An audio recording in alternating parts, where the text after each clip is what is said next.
Ladies and gentlemen, good day and welcome to the Q3FY25 earnings conference call of KPIT, hosted by Dolat Capital Markets Private Limited. As a reminder, all participant lines will be in the listen-only mode, and there will be an opportunity for you to ask questions after the presentation concludes. Should you need assistance during the conference call, please signal an operator by pressing star, then 0 on your touch-tone phone. Please note that this conference is being recorded. I now hand the conference over to Mr. Rahul Jain from Dolat Capital. Thank you, and over to you, sir. Thank you, Adavik. Good evening, everyone. On behalf of Dolat Capital, I would like to thank KPIT Technologies Limited for giving us the opportunity to host the earnings call. And now, I would like to hand the conference over to Mr. Sunil Phansalkar, who is Vice President of CFNG and Head of IR at KPIT, to do the management introductions. Over to you. Thank you, Rahul. Hello all.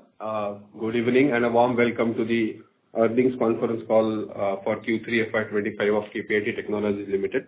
I hope all of you have had a great start to the new year and continue to have so far the remainder of the year. On the call today, we have Mr. Kishore Patil, co-founder, CEO and MD, Mr. Sachin Tikekar, co-founder and joint MD, Mr. Anup Sabre, CTO and board member, and Mrs. Priya Hardikar, CFO, and Sunil from Investor Relations. As we do always, we'll have the opening remarks by Mr. Kishore Patil on the performance of the company and the way forward, and then we'll have it open for questions. So now I will hand this over to Mr. Kishore Patil. Good evening, everyone. Very happy to take you through the results for quarter ending December 24. At a high level, first we maintain, reiterate our guidance for the revenue we had given at the beginning of the year, between 18 to 22%. We have raised our EBITDA outlook from 20.5% to 21% plus, and that is reflected also in the EBITDA margin for this quarter. Overall, on year-to-date, quarter 3 FY25 revenue grows 20.7% over the last year Q3 25 YTD revenue. Similarly, YTD Q3 FY25 profit growth is 38% over the same period last year. For this specific quarter, revenue grew 17.4% CC, 18.1% year-on-year. EBITDA is 21.1% versus 20.8% last year. Year-on-year, there is a growth of 20.4% in terms of profits.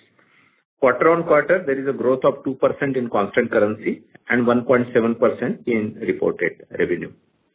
Overall, the growth has been largely during this period is driven by Asia, but we'll explain a little more on this. The overall deal wins have been 236 million during the quarter, largely driven by, they are quite balanced, driven more by Europe and followed by US and Asia. The cash for the quarter is 9.68 billion rupee. It has increased from 9.68 billion rupees last quarter to 14.2 billion rupees this quarter. This is a significant cash generation during the quarter. It's an exceptional one. Our DSO is 42 days, which we expect we typically have about 45 days. So significant cash generation during the quarter. We have interim dividend of 2.5 rupees per share as compared to 2.1 rupee per share last year. The overall growth during this quarter or this close is driven by Asia, powertrain and connected vehicles. The revenue mix has really improved, and the mainly our productivity continue to improve. As you might have seen year on year, there is per person productivity, per person revenue, per person contribution has gone up. As compared to, and in terms of people side, our attrition continue to remain the lowest. It is about half of most of the average industry attrition. There is a substantial investment we continue to make in people, basically make them AI readiness, as well as improving the competency of our team. In terms of technology, the two top areas for us continue to be AI and cybersecurity for the investment, along with our continued investment in the normal practices. Looking forward for the next year, overall, we see a very positive conversations with the clients. Our pipeline is significantly increased during this year. We do not report any specific numbers, but I may say that it has gone up by about 20% plus during this quarter. The pipeline has increased. It is increased mainly on account of two things. One is couple of large deals, significant deals, and multiple broad-based clients. We have a very positive conversation going on with 8 new clients, which we have been pursuing, and that has resulted into broad-based pipeline for KPIT. It is across the vertical. I mean, it is of course led by PASCAR, but there is a meaningful pipeline in off-highway, commercial, semicon for automotive. And this is mainly driven by two things. One is many of large clients, OEMs, which includes existing as well as the new one. Some of them has come out of consolidation of partners they have, where they are looking at effective, quick implementation of SDV, and there we see natural orientation to come to KPIT. And the second part is some of these new companies which we are talking about, who are mainly in off-highway, commercial, semicon companies, who are trying to, who need different kind of solutions for the mobility in terms of largely driven by the architectural changes and SDV. So these are some of the reasons why the pipeline has gone up.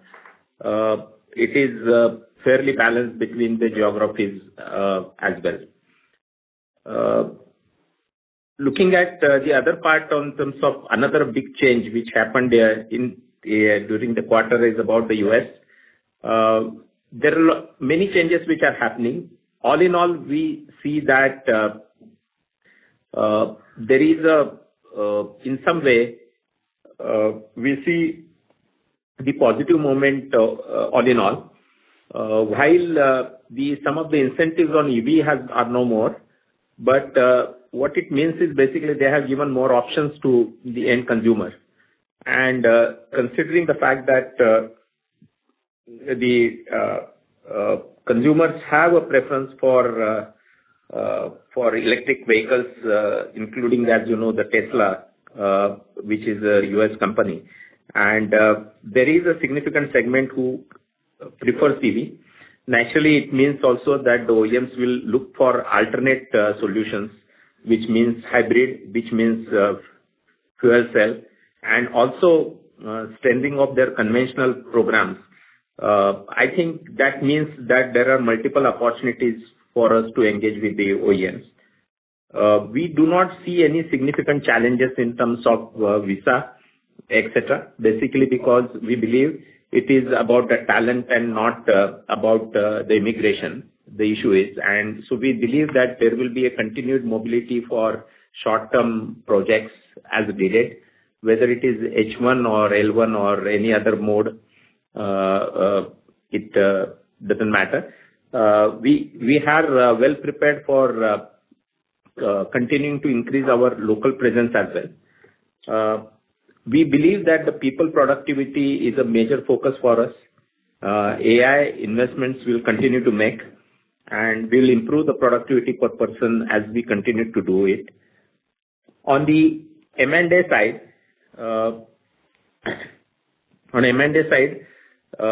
we are looking at few. We continue to engage with few companies, but looking at their sizes and what we see currently, we do not see that we will opt for QIP as we have in the short term. So we believe some of these acquisitions we will do through internal accruals on the basis of strong cash flow and borrowing. And we will not opt for QIP at this point of time. Thank you.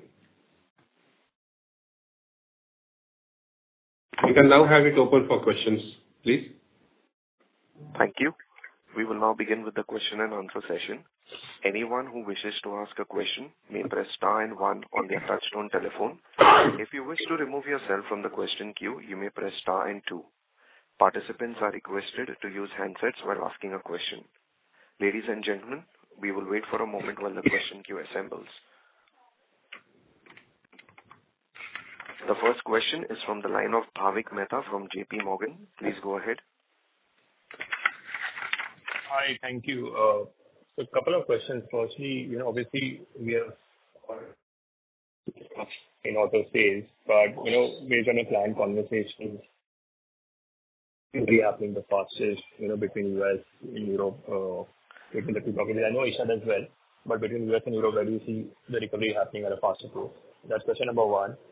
Bhavik, sorry, could you repeat that? We couldn't hear you clearly. Breaking a little bit. Voice was breaking a bit. Is it better? Yes.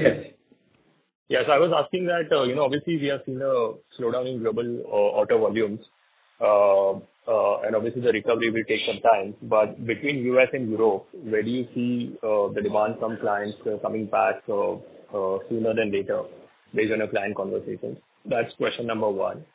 The second question is, as OEMs move from EVs to hybrids or other alternative options, how does that impact the kind of work KPIT does with the OEMs? Will you see any headwinds on our revenues because of that movement from EVs to, let's say, hybrid or any other alternative options? So let me answer the first question first. Well, the way I understood the question was, where is the demand coming from? Recovery faster. Where we see recovery from our perspective, given the sluggishness in the total volume of the vehicles being sold. So as Mr. Patil mentioned earlier, it's led by Europe, followed closely by Americas and Asia. So it's a balanced sort of demand generation that we have created in terms of the geographies, and in terms of also, if you were to look at the breakup of the sub-verticals, it's obviously led by passenger cars, followed by trucks, and there are meaningful conversations with the highway OEMs.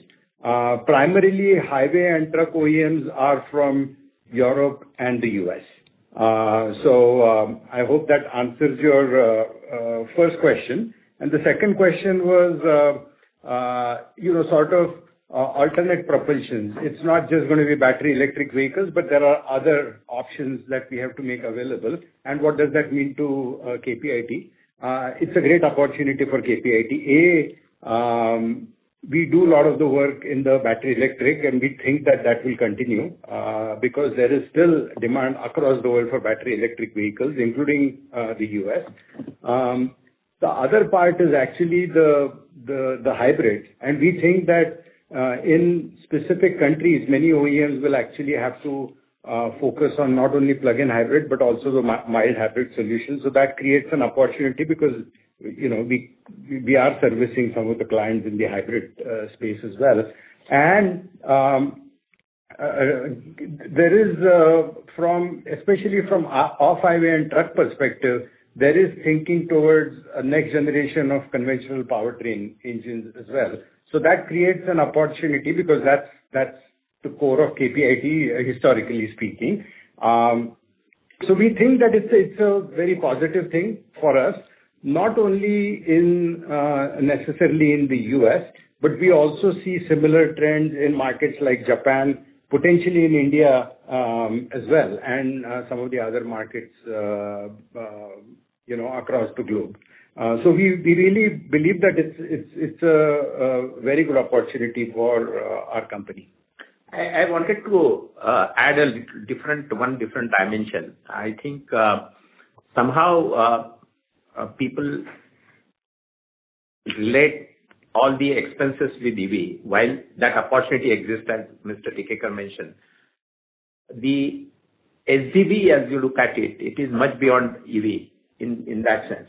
And if you actually ask me, the largest growth will be driven by for us in terms of digital cockpit and autonomous in next few years. So while EV will continue to grow, as we mentioned, I just wanted to reiterate this basically because I think many times it is misunderstood that it's driven by only the EV part. Does that answer your question? Yes, that's very helpful. Thank you. Thank you. The next question is from the line of Garvit Goyal from Invest Analytics Advisory LLP. Please go ahead. Hi, am I audible, sir? Yes.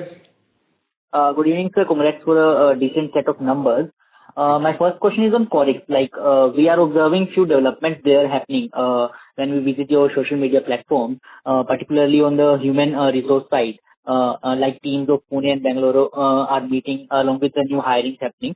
So can you put some light on where are we right now and by when we can expect revenue to start giving in KPIT's books, sir? So that is my first question. So actually I may just say that we are quite on track. The team already in place and to some extent we are building this solution for a much broader base. We have, last time I mentioned that we have open source some part of it as a part of consortium for Europe. We have got one significant OEM as a client for Qorix, and we are also in an advanced engagement with one European OEM. And also our discussions about third partner, including in the OEM, is in advanced stage. So this is what I may say on that. You want to add anything? So I think this is where we are on the Qorix. And do we expect anything in revenue to contribute in FY26 in KPIT's books? So I may say that it continues to contribute in some way right now, but I'm sure when it will be a contributor for the next year. Understood, sir. And sir, in continuation to question of previous participant, you mentioned SDV is much beyond the EV. So can you please further elaborate on it, how, you also mentioned you are doing it for one of your hybrid customers. So can you please put some more color on it, how it can be not a degrowing factor, the change in the terms policy is happening that is not going to affect us?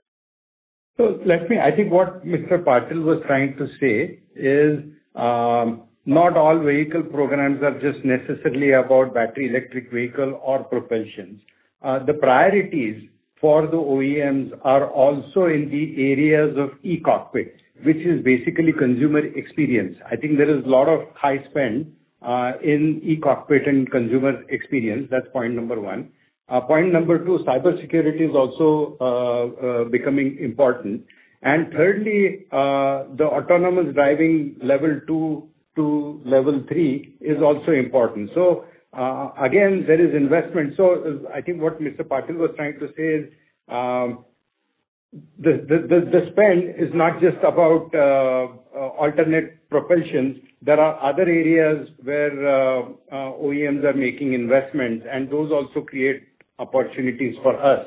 And let me have Anup Sable contribute to that, to what I just said. If you look at in the past how OEMs worked was primarily sourcing electronic components, which obviously when you talk about electronics, there is software in it. So sourcing that and integrating the electronic software components into their vehicle.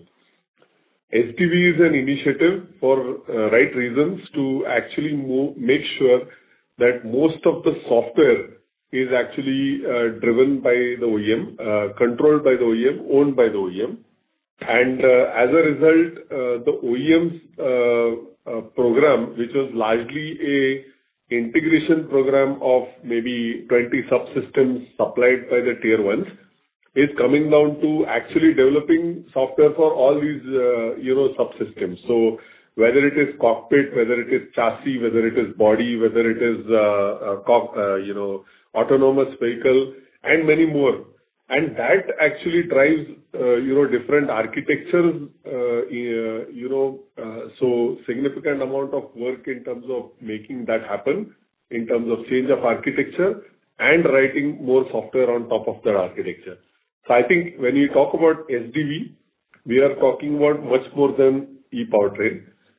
There could be a non-electric powertrain SDV also, because fundamentally what the OEM want to do in the future is get closer to the customer, and most of the customer journey or customer experience enhancement is happening through software now.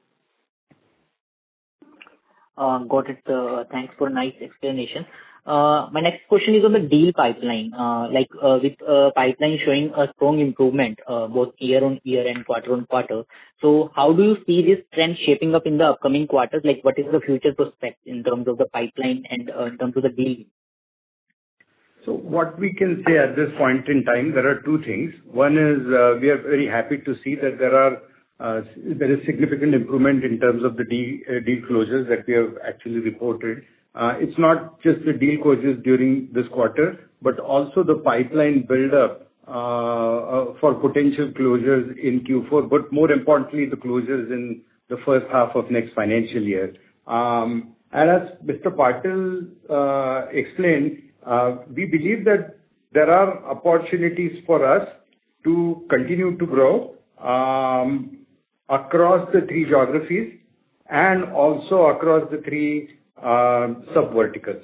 And the fourth part, if we can add, beyond the three sub-verticals, passenger cars, trucks and off-highway vehicles, is what we can actually do with semiconductor companies to create much greater value for the OEMs.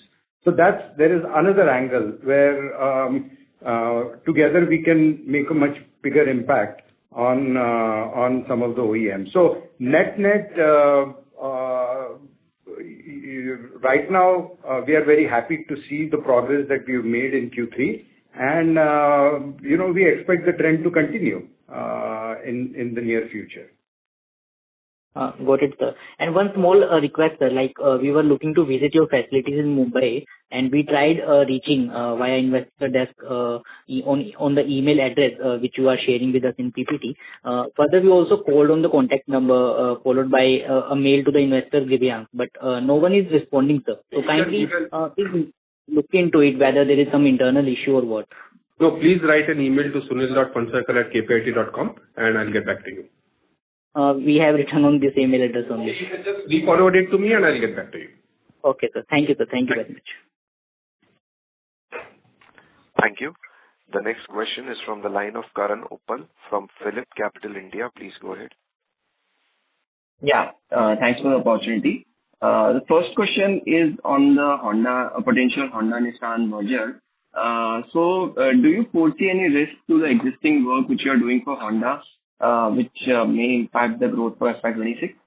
That's the first question. So, as you know, what is in the press is they are working towards creating an agreement over the next couple of quarters.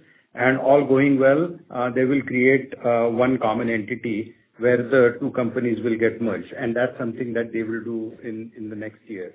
Honda is one of most important clients, and for Honda, we are one of the most critical partners in their SDV and beyond SDV journey. We actually look at this as a greater opportunity, not only from the work that we are doing for Honda. Many of the things that we are doing for Honda, where Honda is leading the way. So we believe that if all of this goes through, there could be opportunities for us to bring the Nissan part of the partnership also up to speed with what has been done. Having said that, we also think that there are opportunities related to overall cost reduction in the vehicles, both on the Honda side as well as the Nissan side. That will actually become very critical. That's one of the reasons why they're actually coming together, is to leverage the combined volume and improve profitability and the impact. So from our perspective, we believe that this is a very positive thing from KPIT's perspective. It's too early to say, because I think there is a very clear roadmap that they have rolled out, and will go, as things start to materialize on that front. And on top of that, I think we are in conversation with both the OEMs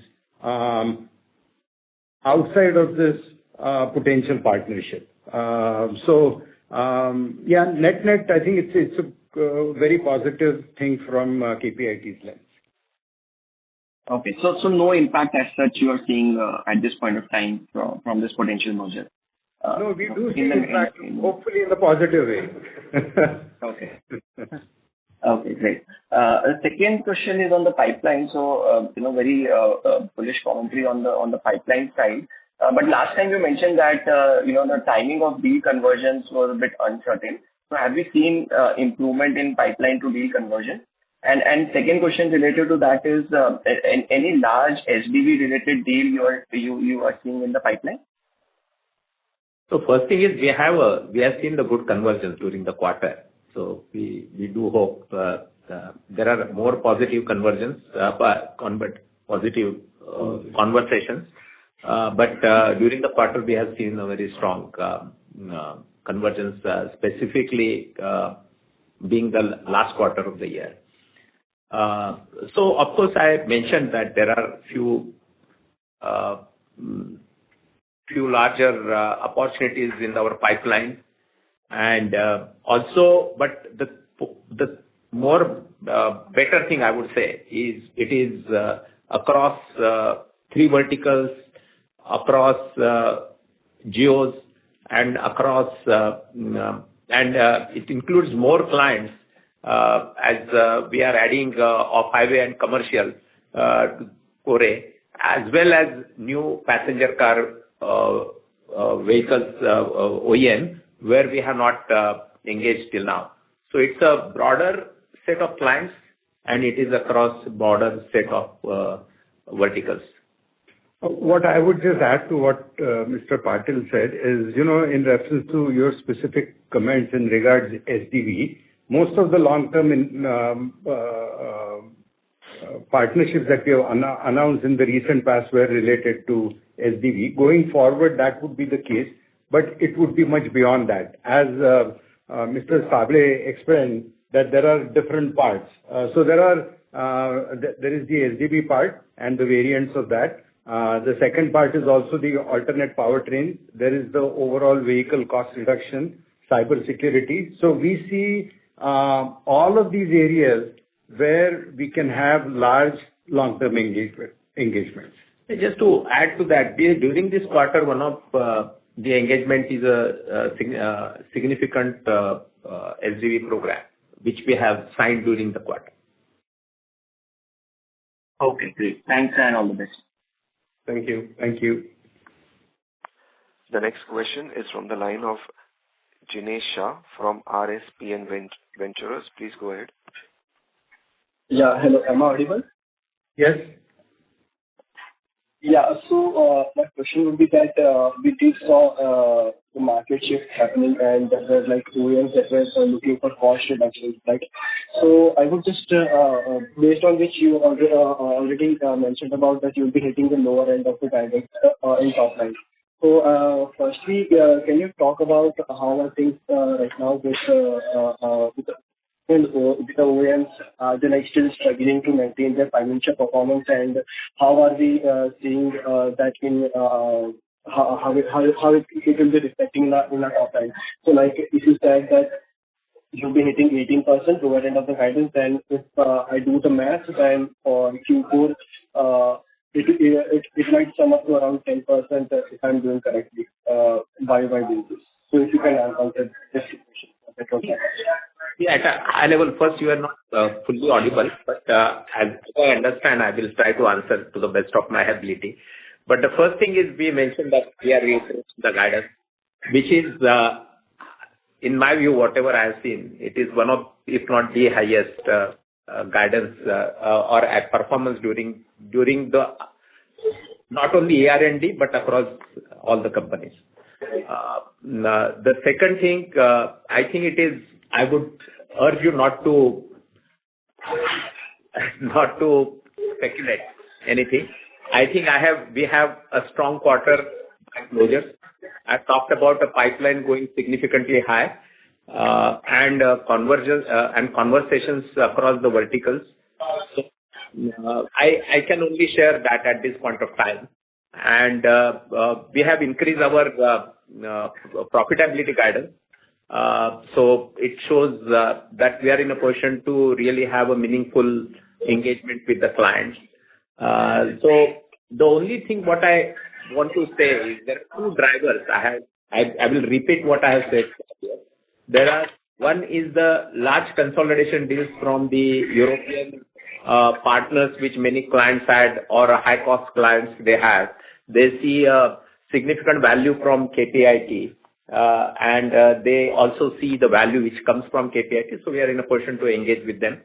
And the second part is the new verticals, or new sub-verticals where we are engaged. They're also journey towards SDV or the new architecture. So that is what is driving the pipeline. Okay. That was helpful. And secondly, if you can just talk about, like, one of the participants already talked about Q3. So, like, at that level, because we can see that we have some amount of loss coming in sharing gains. So, how are we looking at going forward in next year financial? Like, will it become profitable or something? The question is, currently there is a share in loss from Qorix, and how do we see that going forward? Is that the question? Yeah. Yeah, I think, I mean, in our business model, we had maintained that it will continue for some time. But at the same time, I talked about that the revenue cycle has started. In a new product company, we had expected that there would not be much revenues in the first 18 months. But at least we see some revenue starting from next quarter. Okay, that's it from me. Thank you. Thank you.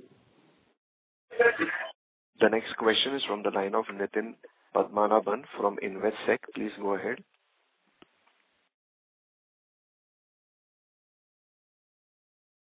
Yeah, hi, good evening.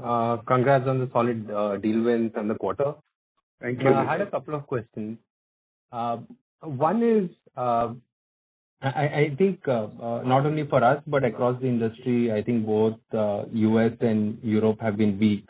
And our strength in Asia has sort of ensured that we are better off. Just wanted your thoughts on, from both these geographies, when do you see them sort of returning to growth for us on an overall perspective? That's the first question. So, Nitin, as I mentioned, I think the wins we had, I think they are led by Europe and across verticals. So I think the growth will come back latest by quarter one, if not quarter four. I hope it will return by quarter four.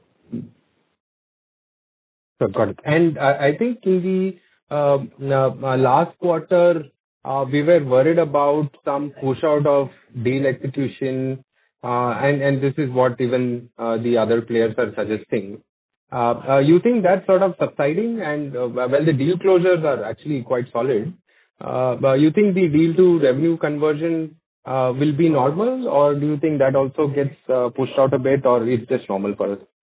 I mean, I can only say that it has, during this quarter also, we were not, earlier when we talked about it, I think we have been in a position to get a good closures. We are very positive about the conversations which we are having. So we do believe that there will be better conversions than what we expected earlier. Got it. And this the other expense has sort of increased like almost 11% sequentially. Anything specific within that number, or how should we think about that on a going forward basis? Yeah. It's absolutely one-off kind of a thing, increase. I mean, but we continue to do that. So I think we had a substantial additional expense during this quarter, where we have actually had a significant investment into both the technology as well as management development, both for AI and competencies. And we did something on our own significantly. Also, we deployed certain consultants for the same cause. Also for accelerating our journey to off-highway and commercial verticals. So that is the expense which has come during the quarter. It's not something which is continued. Okay, got it. And just one last one. See, when we look at the rupee realization, it's at around 84. So how does so are we taking hedge losses on the revenue line? Is that how it works? No, Nitin. If you look at it, our exposure to euro and yen is about 60%, and both of these currencies have, the INR has appreciated against both these currencies as compared to the last quarter. Whereas against the dollar, it has actually depreciated. But our dollar currency share is lower as compared to the euro and yen. And that's why this realized rate that comes, which is nothing but the rupee revenue upon the US dollar reported revenue, is a mixture of all of these currencies. And it's typically because of yen and euro, where the realization has been lower. Hedge incomes or losses are not taken in revenue. They are a part of other income. Got it. And just one last follow-up, if I may, is from the large mega deals that we were talking about, how is that tracking, and how is the competitive intensity for those deals? I think I can only say that we are always, fortunately, because of the experience and what we have, the competencies developed, we are in a prime position for most of the deals. And I have always said that we are in a very good position on that behalf. I think even from the competition side, the client is very selective, because it is not about only price, but because of the competitive pressure on them, they want to get it done very in a quicker, as well as they want a reliability. And the kind of solutions we have and the kind of innovation we bring to the table, that differentiates us very significantly. So from that perspective, we are in a good position, and not only that we are in a position to have some premium in most of these kind of deals, and that reflects into some of the performance parameters, both on productivity and profitability. That's great. Thank you so much and all the very best. Thank you. Thank you. The next question is from the line of Pranav from Ask Investment Managers. Please go ahead. Yeah. Hi. Am I audible? Yes, Pranav. Yeah. I just one question on the margin front. Considering a significant part of our acceleration is coming from the ROW geography, which is on the lower margin side relatively, how are we looking to offset this change in margin? I didn't understand your last comment. Since significant acceleration is coming from the ROW geography, which is relatively lower margin as compared to, say, Europe, how are we looking to offset this margin headwind with a change in mix from geography point of view? So that is, I think, an assumption from your side. Actually, our segment results. Yeah. So many times we do not see any impact on our profitability because of that. Actually, the mix, I think we have the same, if not better, profitability as compared to the other part. Actually, if you ask me, we are getting ready for, if I have to say, pressure on costs to some extent. But we believe we will be in a position to really have benefits because of the investments we are making in AI and automation and the productivity. Maybe Anup, you may want to talk about it. Yeah. So from an AI perspective, I think if you look at AI and how it works, there is going to be a significant advantage for companies that have data/expertise knowledge and being very focused on this vertical and the experience that we have gained and the kind of problems that we have addressed to the customer, we believe we are in a good position to start leveraging this using AI. And out of the three main applications of the AI, right? One is for what we need to do as a company. One is what we need to do as a company towards our customer. And third is what our customers need to do. We are very well positioned and appropriately invested in those areas. And on top of it, I may also say that we are also improving our mix of revenue towards either license, platforms, outcome-based revenues, where the margins are better. And I think so we feel comfortable at this point of time. Got it. Thank you. Thank you. The next question is from the line of Ruchi Mukhija from ICICI Securities. Please go ahead. Congratulations on good execution in this tough quarter. I have a couple of questions. We have had a very good run in Asia over the last 2 years. Asia revenues have seen about 2.5 times jump. Do you see this geography to stay resilient and not see challenges that the European or North American automakers are seeing today? Richi, so let me answer that question.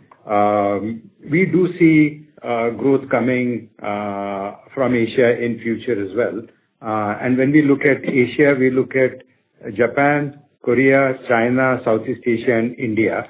And also now there are 1 or 2 OEMs that are in the Middle East. So that's really Asia. And we believe that all of these markets, we are likely to see growth. So we remain bullish on Asia. However, I just want to reiterate what I said earlier. What is being reported as growth from Asia, it does have elements of Europe and US. Because some of the clients that are actually from US and Europe, large execution is happening out of India, so Asia is getting credit for it. But that's not to say that Asia will not lead our growth going forward. Does that answer your question? Yeah. And then I had a few questions on margin. Now, in the prepared remark also, Mr. Patil highlighted we are working on improving employee productivity, and we see that playing out in numbers also. Could you explain what is driving revenue or productivity? What are we doing to keep this labor engaged for us? So maybe this is a point I may share with you one thing. If you look at the last December, the same time, our headcount is almost 10. Only 50 people are more as compared to over the year. And our revenues, as you know, have gone up by 18% or so.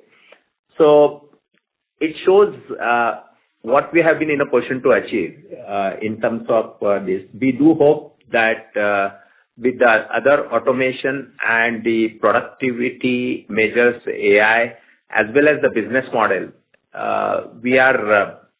we could continue to do it. I don't know to what extent, but to a significant extent. Okay. Now, coming to headcount part of it, now for last 2 quarters, we see headcount reduction. You also mentioned we have been helping our employee resources in a tight band. So, and this has been happening while we are growing our top line. So do we have a room to further flex utilization, or we expect hiring to increase from this quarter onward? So actually, that was the reason I mentioned the first point, that you please do not link the revenues to headcount, because if you apply the same logic, in 1 year we have not added the headcount. So it's only 50 people we have added in the year as compared to the last December. So now to execute on the deals that we have. So I will answer that question, but the only thing I'm saying is please don't put on to the headcount part only. So we of course have made offers in the colleges next year. But we are very selective about the talent which we want to hire in the AI powered world, and also the kind of domain we want. So we would be very selective in hiring people of this type, or even the young people with the different kind of orientation and aptitude. So I think as we are really playing a technology game, I think that's how we see as a talent. And I would request you not to look at that while we are making the offers for the next year or so. But how it works out, I don't want to predict anything right now. It depends upon, you should be happy if we are in a position to increase, get better revenues without adding to the headcount. But at the same time, we continue to hire and look for better talent. We continue to hire more in lower cost countries, but a good talent, which is not cheap. So I think we continue to do that. Anup, you have any comments on the talent? So we are looking at how the talent competencies will change over the time in AI first delivery, and we are working on that. We are confident that we have already progressed with what our assessment is in terms of what we want, and we have already put in place the mechanisms to identify, train the mechanisms or infrastructure that is required from AI perspective to leverage their talent. So all is in place, and the going forward next quarter and the next year especially, we believe that we will push more of what we think as technology into what we deliver to the customers. And to just answer your question, we are in a very good position. If we are to hire, we can go out and hire, because right now we are really an employer of choice. I said our attrition is at the lowest. We are, exciting company to work for. So we don't see any issue anywhere in the world to hire, not only in India. Yeah. Thank you. Thank you and all the best. Thank you. Thank you. The next question is from the line of Abhishek Kumar from GM Financial Limited. Please go ahead. Yeah, good evening. Thanks for taking my question. I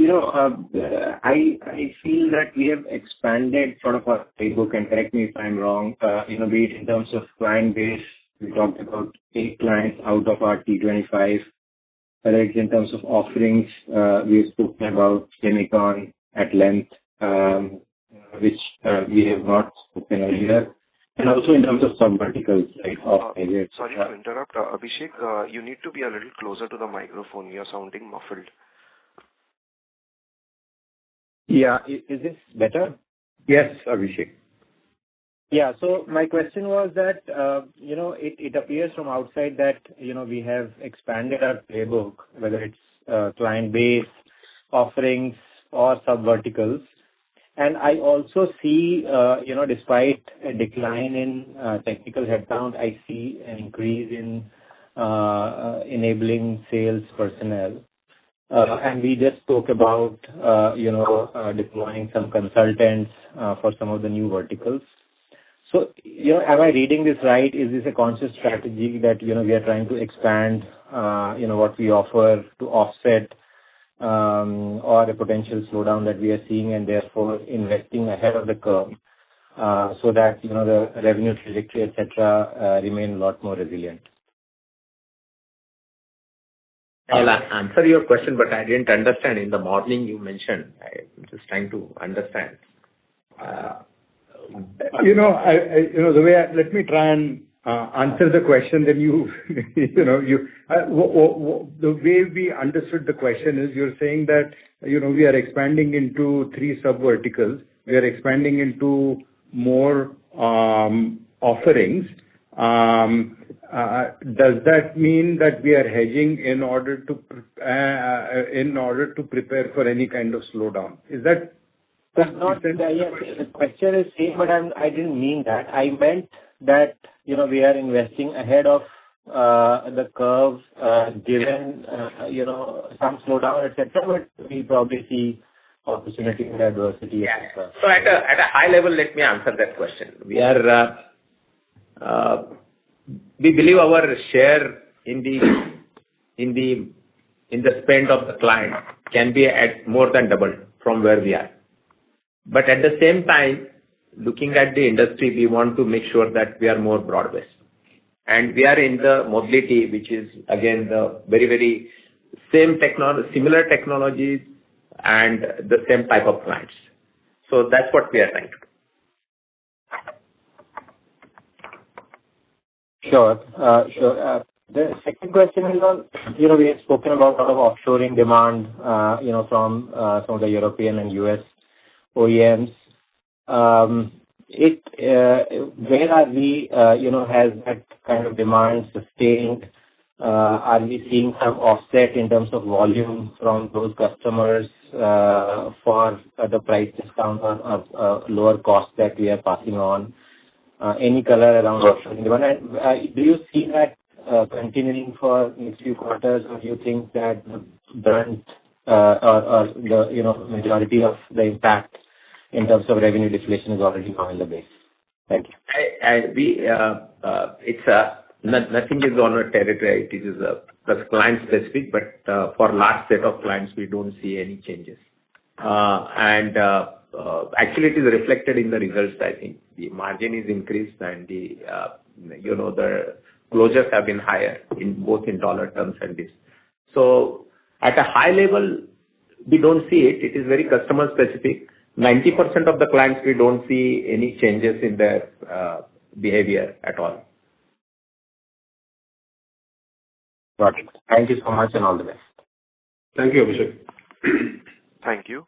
The next question is from the line of Chandramouli Muthiah from Goldman Sachs. Please go ahead. Hi, good evening, and thank you for taking my questions. My first question is just on the Nissan-Honda merger, which I think was discussed earlier as well. So just want to understand, of your 63 active customers today, is Nissan a part of that, or is it something that you'd think is incremental if it were to come through a potential Honda merger? It's difficult to give a client-specific answer, but as Mr. Tikekar said, it will be an add-on to us in terms of it's a revenue growth opportunity for us. Got it. That's helpful. Second bit is, I think for many quarters, your active client count, I don't know how much it matters, but your active client count has been at 60 clients. And I think after a period of 5 or 6 quarters, we've now seen it increase by 3 clients. You also gave some commentary in your prepared remarks that you've been able to sign on some new clients. So I just want to understand what is the nature of these clients. Are these new age OEMs? Are these legacy OEMs you didn't work with? Are these semiconductor companies? Are they tier ones? Just trying to understand that. So it is actually all of it, but let me give a bit of color on this. So there are few OEMs which we did not engage earlier for both things. I mean, naturally, first, they did not have a clear roadmap for the SDV as well as the investments marked for it. And their direction was, I would say, not consistent with what the solutions or this we have. But what we have seen is many of those are coming back to us of even the legacy OEMs.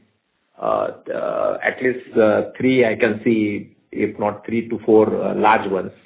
And that really brings the engagement with us, which is based on what they want to do and what they see what KPIT has done. So I think that is one part. The second is the expansion we have done in the off-highway and commercial part. So that there are naturally clients from that side. And last but not the least is what Mr. Tikekar mentioned is we are trying to meaningfully engage with the semiconductor companies together create the solutions which will be very significant for the OEMs. And I think with all these 3, we are talking about the meaningful engagements with us. And now on the number of clients, I think we really continue to work. As you know, we work only with 25, so the number is 60, whatever. And that it is, we continue to engage and we add when there is a really we believe that we are going to work together. So we don't come into POCs or those we don't count really. At a point of time we add when, so some of those will reflect in due course. Just to add to what Mr. Patil said, so that we avoid the confusion between T25 and 60, I would say more than 98% of our revenues actually come from T25. The remaining 2% contribute to the remaining 35 odd. And these are the clients, some of them came through old acquisitions, and there are many of them where we are actually, there are small licensing kind of agreements and arrangements. For licensing, we do go beyond T25. So just for you to know, the focus continues on T25. The mix will change because there are more and more OEMs coming in from past cars, and we will add some more from trucks and off-highway. Whereas the dependence over the last 3 years from tier 1 has gone down dramatically. So it's becoming almost all of it as OEMs in T25. So that focus remains. And as Mr. Patil said, we are very judicious about, signing up new clients because we really want this to be a meaningful long-term partnership. And that requires time, but we are actually been putting in that time for the last few years. Got it. That's helpful. And my last question is just on the topic of European OEMs that we've discussed a few times on the call. So just want to understand, I think the European OEMs are the ones within your mix which are large, but maybe take a little bit longer to come back. I think you gave commentary that Q4 or Q1 is possible. So just trying to understand what are some of the things you need to see in the industry, in the broader environment, potentially for them to come back a little quicker. So I think the first thing is the closures we have done during the quarter, right? I think there are fair closures from the European clients. So that's the point number 1. Point number 2, the largest part of the, as we said, the maximum pipeline, I'm not saying it's the pipeline is across all the 3 geographies, but the largest is from Europe. And the conversation we see, and the progress we are making recently gives us that confidence. And as I said, the reason for that is basically many of them were engaged with the local partners and high cost, I think, engagements. But more importantly, they realized that many things they tried or locally they would like to find a solution which is quicker and cost effective. And that is where they are coming back to us. And those conversations are progressing, and that's why we mention it in a positive sense. Got it. That's very helpful. Thank you very much and all the best. Thank you. The next question is from the line of Bharat Shah from Ask Investment Managers Limited. Please go ahead. Yeah, I think this call has come a little late. I have to get off the call to something else. But quickly, what I understood from your narration is that your clients' business challenges apart, their progress on the sales being good or otherwise apart. Fundamentally, we offer a solution and a capability which results in a relationship with a client, with auto client, which is not transactional, but which is a deeper engagement.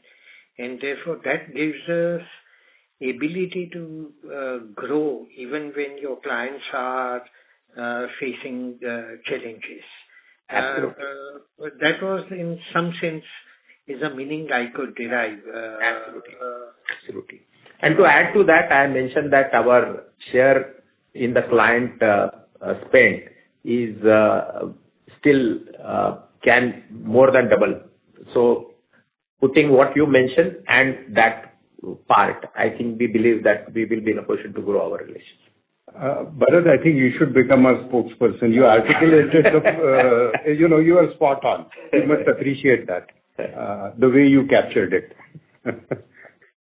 Thank you. Which means we are not linearly correlated to the business issues and challenges and otherwise facing clients. We are fundamentally problem solver for them. And so long as these clients are going to remain in the business, technology flux, whether it is EV or hybrid or this or that, really is an opportunity rather than a concern for you. Absolutely. Absolutely. And I think we have been talking about it for last 3-4 years that our revenues or the spend does not linearly connect with the vehicle sold. But it is about the product development and the future platforms they are creating. And to your point, you really articulated it well, as Mr. Tikekar mentioned. So, absolutely. Thank you. Just one last bit.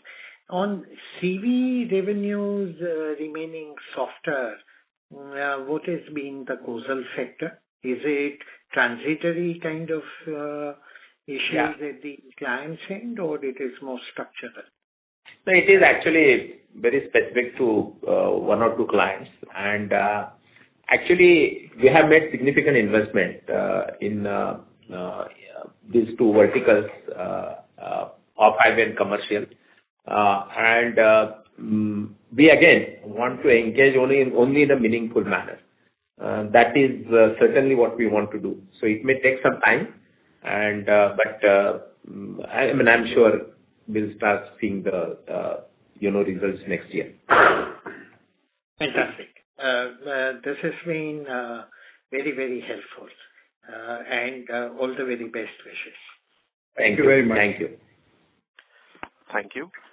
The next question is from the line of Mihir Manohar from Carnelian Asset Management. Please go ahead. Yeah, hi. Thanks for giving the opportunity and congratulations on good set of numbers. Sir, you mentioned about the pipeline, the growth being there 20% YOY. Can I get a broader sense as to how has the pipeline growth grown over the last 3 months, last 6 months? You mentioned a significant growth. Any number over there will be helpful. And also, what is the growth here in Europe? And on a 3 month, 6 months basis, is the pipeline growing strongly for Europe? Some color around that will be helpful. So we do not mention the pipeline. As I said, it would be misleading. But the 20% number, sorry to interrupt, but just the YY or QQ number, not the absolute number. So yeah, that's what I'm answering. So actually, I'm saying it is a quarter-on-quarter 20%. It is not year-on-year. The increase in the pipeline, and it's a it's a significant number. It's a 20% increase in the pipeline, and it is led by Europe. So there is a significant increase in the pipeline in Europe as well. Sure. Understood. Correct.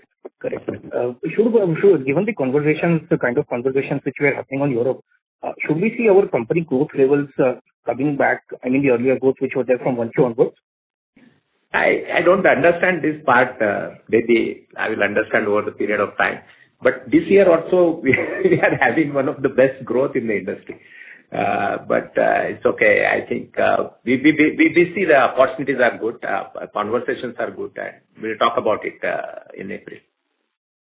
Sure. And just second question was on the change in the US administration, which is there. Now incentives have also been phased out on EV side. So I mean, I understand these are early days. But what could be the possible impact for us, given the fact that we have such a tremendous experience in the industry? How should we see the change in US administration on the overall EV and specifically, we are in the outsourcing side? See, actually, we answered this question a few times earlier, that actually it's a broadening of the products for the end consumer, and we work in all the three. We do not see any significant impact. Not only that, we see opportunities actually, because these will be separate programs. And SDB is beyond EV, and that I think we explained that earlier. Sure. That's it from my side. Thank you very much. Thank you. Thank you. Ladies and gentlemen, that was the last question for today. I would now like to hand the conference over to the management for the closing comments. So thank you everyone for your active participation, and if you have any more queries, please feel free to write to us. Thank you so much and have a great evening. Bye. Thank you. Thank you, ladies and gentlemen. On behalf of Dolat Capital, that concludes this conference. You may now disconnect your lines.